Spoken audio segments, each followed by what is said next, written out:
Ladies and gentlemen, this is the second upload today, and my god, my voice is fucking shot to death. So I might want to get to this upload right sooner rather than later right now, to say the least.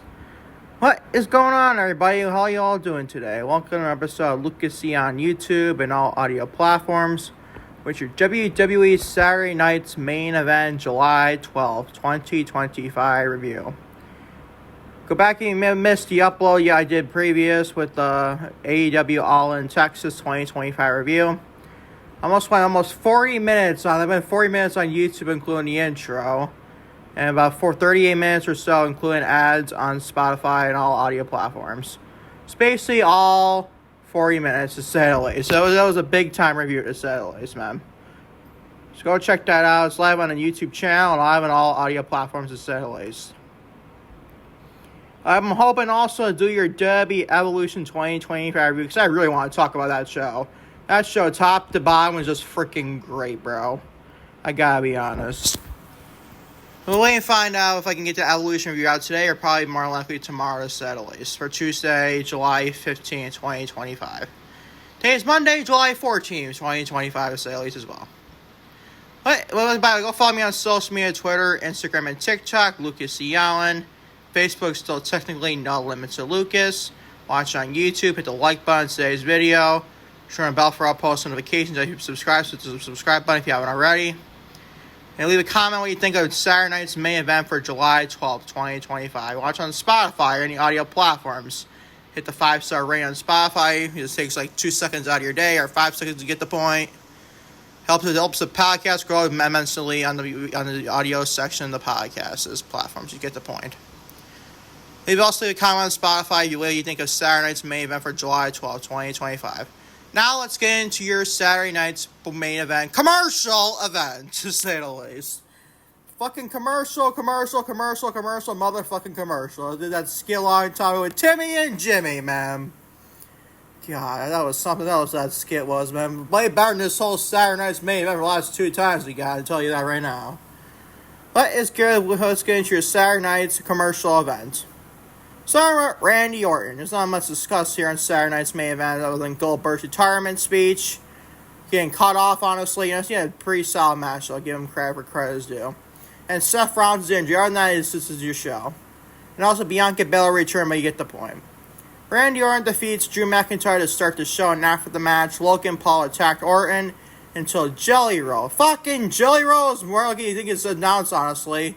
He gets a SummerSlam match with Tim and Randy Orton against Drew McIntyre and Logan Paul. Fucking way.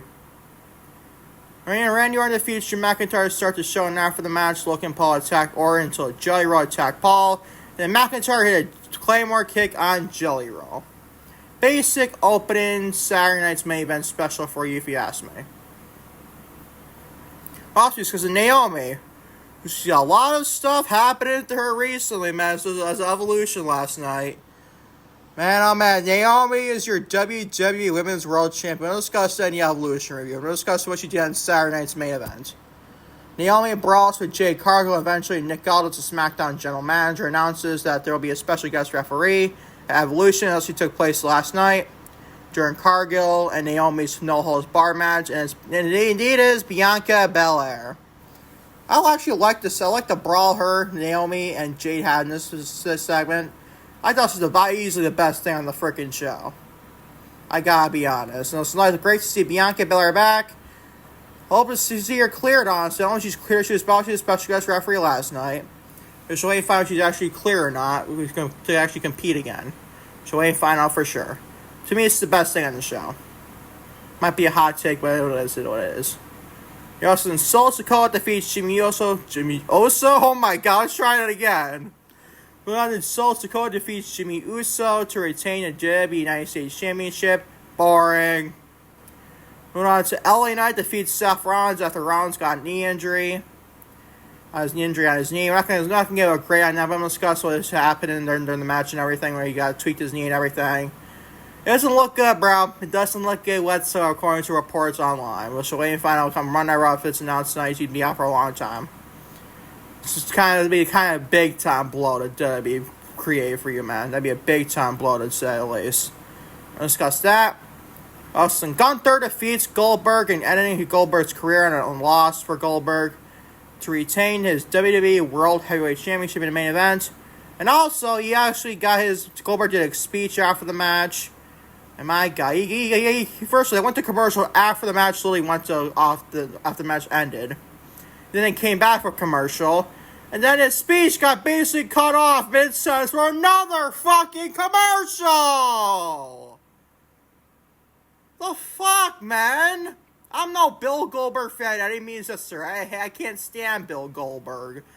But you'll think what he's done in professional wrestling, good or bad, you would think he's the type of name that at least gets a retirement speech, right? According to NBC, that doesn't work for me, brother. Or it could be Bret Hart screw with NBC too. Remember, Bret Hart and Goldberg had their own if and buts, to say the least. That's all stories. Maybe it's freaking Bret Hart did this to Goldberg. Let's find out, man. Discussing on today's podcast. Gonna enjoy it, maybe. So I was gonna say this month's WWE Saturday Night's main event review for July 12th, 2025. Starting with, you guessed it, Randy Orton. He defeats Drew McIntyre to start the show. And after the match, Logan Paul attacked Orton until JellyRoll, fucking JellyRoll, attacked Paul, and then McIntyre hit a claymore kick on JellyRoll. This gets a C+. The match was decent, I guess. If you want to say it. Randy Orton and Drew McIntyre had a lot of matches with each other, basically like 2020 and probably even before that. But seriously, who the fuck cares? You'd think a Randy Orton and Drew McIntyre match in 2025 would be a big banger of a match. Nope, now this is probably nothing even close to good stuff, to say the least. It's all building towards Randy Orton and fucking JellyRoll teaming up with each other to take on Drew McIntyre and Logan Paul. How fucking ridiculous does that fucking sound, people? But it's probably what's going to happen. It's already announced. Has it not been announced already? Like, seriously. Randy Orton, you can't think for anything better for Randy Orton than to team up fucking a country star JellyRoll. Oh my God, bro. Like, seriously, we can't come up with anything better for the Apex Predator 14-time WWE World Champion for their second biggest show of the year and his biggest party of the summer, SummerSlam, bro. We have this man team with fucking JellyRoll. I've never like heard JellyRoll's music. I'm not saying he's bad. I'm not saying he's good, but bro, I'm not even discussing that. I'm discussing for professional wrestling standards. We're gonna have fucking JellyRoll team up at Randy Orton for SummerSlam to take on Drew McIntyre and Logan Paul. Like, that's the best we got for both Randy Orton and Drew McIntyre. Fucking, is this the best we got for Logan Paul? The fuck are we doing here, man? What is this? And then Drew McIntyre hit a claymore kick on JellyRoll and Michael Cole. Like, literally, Adam Pearce and Nick Aldis, Raw and SmackDown general managers, are basically just all of angry as fuck to Drew McIntyre for hitting a claymore kick on fucking JellyRoll. If I was Drew, I would have hit JellyRoll 3 more claymore kicks. Literally, if I was him. So shut the fuck up, Pearce and Aldis. What the fuck is wrong with you people? I don't understand, bro. I don't understand it. What the fuck are we doing here, man? This show is fucking like a good old glorified house show Saturday night's main event. Like, what the fuck are we doing here? Unbelievable. And the fucking commercials don't help it either. C+ is your fucking grade. I'm grateful it's not lower. Moving on to Naomi. At that point, the Miss Money in the Bank holder herself, Naomi. Proceed with caution, bitch. I'm not calling Naomi the bitch or anything. I'm just making a catchphrase up. You get the point. Naomi missed Money in the Bank at this point herself. We're going to discuss some more implications we see after Evolution. We'll discuss that later on. Naomi brawls with Jade Cargill, the winner of 2025 Queen of the Ring.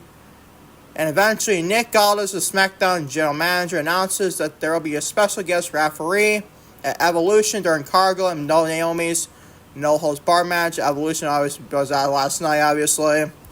And it is indeed Bianca Belair, the Big Three, had themselves a match last night. Not a triple threat match, I mean, necessary, but basically a one-on-one with Naomi and Jay, with Bianca being a special guest referee. But you know, I love the brawl Naomi and Cargill had on Saturday night. I thought that was pretty freaking great. I like the fact that Jay come out in the crowd and then Naomi had a fighter in the crowd. I think that was actually pretty good, if you ask me. I actually quite liked this segment quite a bit.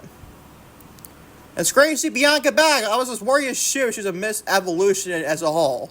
I knew she was not going to wrestle because she still had that wrist injury. At least I still think she does.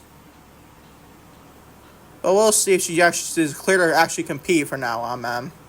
For women's wrestling on SmackDown, unless she'd be on Raw or SmackDown, you'd probably somebody on SmackDown. Bianca Belair is desperately needed. I'm not going to say desperately needed because Evolution proved last night they can have anybody out and still be a freaking great show. We still wait and find out if Bianca Belair does indeed come back in wrestling capacity and anything else. But this segment was pretty freaking good. I gotta be quite honest, man. This gets an AOL grade with an A-. Best thing on the whole freaking event, to say the least. Or show, we want to name it. Moving on to some more filler. More filler, boys and girls. Sikoa, the reigning defending WWE United States Champion, defeats Jimmy Uso for retaining said WWE United States Championship. C+. And after the match, MFT, what the fuck they're calling each other, Sikoa's group, I don't fucking care. I'm gonna call it Timu Bloodline, so it's Bloodline 3.0, I don't fucking know, people. If like the Bloodline goes to any new freaking Bloodlines, like Blood 1.0, Roman Reigns' faction, then you got Bloodline 2.0 with Sikoa, Jacob Batu and company with Tama Tonga and Tongaloa. Now you got Bloodline 3.0 with JC Matoya Mighty with Sikoa. And also Tongaloa and now Tala Tonga / Hukuleu. Oh my god, man. What the fuck was the point of this? Why should I fucking care for this? Literally, boys and girls, how am I supposed to care? How am I supposed to care? I'm genuinely asking you, Triple H. WWE drone fans, how am I supposed to care for this? How am I supposed to fucking care, man? Generally asking. No answers? What I thought. This was fucking boring, bro. I ain't gonna lie. I like Jimmy Uso quite a bit. Sikoa's grown me quite a bit too, but if you think I fucking pay attention to this, you all be out of your fucking mind. Oh, it's your job as a podcaster to go view by this. I can do whatever the fuck I want as a podcaster and content creator all along, and I'm fucking in context, to say the least. This gets a C+ with Sikoa and Jimmy Uso for United States Championship. C+ your grade. Moving on to L.A. Knight, yeah. He defeats Seth Rollins, Mr. Money in the Bank for now. And after the match, after Rollins got an injury in his knee. By the way, this is where I gotta share about. This is like first, this gets no grade. This has to be fair enough to be not fair enough if I put a grade on this. For uncircumstances, circumstances, to say the least. But Rollins went to moonsault at the middle rope and everything. And he buckled in his knee. You remember, Rollins has a lot of knee problems, man. His leg problems in general. And when he gets older, it doesn't help at all. It doesn't help at all whatsoever. And this is awful timing for WWE Creative. Absolutely fucking awful timing. Like, this man is probably more than likely going to cash in for the WWE Championship, the World Heavyweight Championship at SummerSlam. Or he couldn't even fail to cash in. I don't even fucking know at that rate. But the plan's altered big time now. What does Roman Reigns do? What does Braun Breaker do? What does Bronson Reed do? What does CM Punk do? I think CM Punk is more, you can tell where he's going towards. I think he has a gauntlet match tonight on Raw for face Gunther at SummerSlam. I think that would be CM Punk winning that. It could be LA Knight for sure. It could be fits a story with LA Knight too. if Seth Rollins is healthy, but I don't think Seth Rollins is healthy. I think CM Punk's going to win that. And face Gunther at SummerSlam for the World Heavyweight Championship. So I ain't fine with that. But this gets no great, man. It needs to be unfair to have a freaking great with this. On circumstances, to say the least. We definitely wish Seth Rollins nothing but the best. At first, it kind of looked like it'll work. It'd be the most stupidest work I felt. It'd be most so stupid he hits a BFT right after that. But it's definitely not work now, I think about it. We wish Seth Rollins nothing but the best. And it sucks to see him go out. He's not going to be retiring, per se. No, he's not going to be retiring. Based on thank you, and knock on wood. That's more serious than we think, but still. And it sucks. He's a Money in the Bank contract holder. Does that get X now? Does he, have to forfeit and give me a match for the contract? I don't fucking know. Or is he less, it's one of the words I'm thinking of. Is this, less, severe than we think? I don't know, man. We should wait turn on Monday Night Raw tonight from... where did it take place? From Birmingham, Alabama, I believe. For Monday Night Raw tonight. We should wait and find out where we'll see what Seth Rollins' injury status is for sure. I believe Triple H announced it.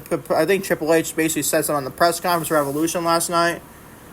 I don't know what he said, definitely. I don't want to read reports about that whatsoever. This kid, this gets no great in the loss. We wish Seth Rollins nothing but the best for sure. Moving on to your main event. Gunther, the reigning defendant WWE World Heavyweight Champion, defeats Bill Goldberg to retain the WWE World Heavyweight Championship in the main event. Boys and girls, Bill Goldberg wrestled for once. He actually full-fart had a wrestling match. There's a major freaking boys. Can you hear that shit? Bill Goldberg had a freaking wrestling match. It was his final match last night. Not last night. Saturday night, you get the point. I'm still freaking making up Evolution. I gotta be honest, this is actually probably Bill Goldberg's one of his best matches I've seen since watching Goldberg recently. Going back to 2016 era, Goldberg and everything else. And his god-awful matches he had. You're gonna call it a match. So it's probably the best Goldberg I've ever seen. Then again, it's Gunther. Gunther make fucking chicken salad any fucking day of the week, bro. That's how great Gunther is. And yeah, he definitely helped Goldberg a lot in this match. He definitely did for sure. And thank God Goldberg did not win the championship. He wasn't won the title in his final matchup and fucking we were just as bad, if not worse, than Bray Wyatt defeating and Kevin Owens by booking him Goldberg. Thank God it honestly did not happen, to say the least. But gotta be honest, man. After this match, with fucking the NBA... First, I went to commercial after the Goldberg match when it was done with, when he passed out to Gunther's submission hold. It went to commercial with that, and I had no problem. I actually tuned off about that for a minute. But I heard it was back on, because I thought it was actually the end of it. I was like, what the fuck? That's a lame-ass way to go out there. Go off there. And then all of a sudden, I heard it went back on the air. And all of a sudden, he had a speech. He did a speech, his microphone in his hand. Michael Cole gave him the microphone. And then all of a sudden, while he was speaking, the show goes off the air to black. I'm like, what the fuck is this, NBC? Or WWE, whatever you want to blame here. The fuck is wrong with the NBC, Universal Network? I don't even fucking know, bro, whose fault this is. More lucky it's NBC. I'm kidding, man, if they do this during Sunday Night Football or anything. I'm trying to figure it out. I haven't seen so many commercials in my fucking life, man. And trust me, I've seen Fox Network with wrestling, football, you name it. It's insane. But this is an all-time, oh my god, man. Commercial after fucking commercial after fucking commercial after fucking commercial after shit commercial. What the fuck, man? At least, I'm not a big Bill Goldberg fan by any means necessary. But this man, you couldn't even give this man a full-fledged wrestling farewell speech here. No, they had to go off the air to show fucking Ozempic Law, whatever the fuck it is. I don't even fucking know what the advertising was, nor do I fucking care, bro. Oh my god. No, Saturday night's commercial main event, man. Good old comedy fucking ridiculousness, if you ask me. This main event, though, in all seriousness, was a freaking actually not a bad main event with Goldberg and Gunther. Gunther actually very much helped Goldberg. He actually had Goldberg wrestle for once. There's nobody on planet Earth that actually had Goldberg wrestle until the last Saturday with Gunther. Which I did think of this, so I was at the top of the show with the NBC stuff. Watch Bret Hart said something about the NBC, like, screw this man over his final match, brother. God knows, man. Bret Hart could do something like that. I mean, you never know with that man. Bret Hart could definitely do something like that. I'm telling you right now. You might think Bret Hart's like the greatest human being on earth. You all lost your freaking mind. I love Bret Hart. Bret Hart is one of the all-time greats, man. But still, it's something he would do. You know damn well it's something Bret Hart would do. Go to NBC and just do Schitt's Creek and screw this man Bill Goldberg once in his final match. Screw this fucker over, man. And seriously, I think something that you could do something like that to him. I kid you not. All serious though, this main event gets an all give it B-. Not a bad main event for Goldberg's farewell match. I just hope he actually is indeed done, period. We do not need Goldberg back anymore after last Saturday night. That's the fact of life. Yeah. And that is your Soul show for Saturday night's main event for July 12, 2025. It's an all ribbon B- as well. That is your WWE Saturday night's main event, commercial event, for July 12, 2025 review on Lucas Eon, YouTube, and all audio platforms. Thank y'all for watching Lucas Eon on YouTube and all audio platforms. Your WWE Saturday night's main event, July 12, 2025 review. Today being Monday, July 14, 2025. And hopefully I can get your Evolution 2025 review out later, just even probably before Monday Night Raw, hopefully, for tonight. And I'll catch y'all later at time, but hopefully knock on wood. With your Evolution 2025 review, and what a great show that was, man. I'm dying to talk about that for sure. With your Evolution 2025 review, and that's not probably out tomorrow, to say the least. With your Monday Night Raw for July 14, 2020 for review as well. Thank y'all for watching Lucas on YouTube and all audio platforms. Everybody take care. I love you all big time, to say the least.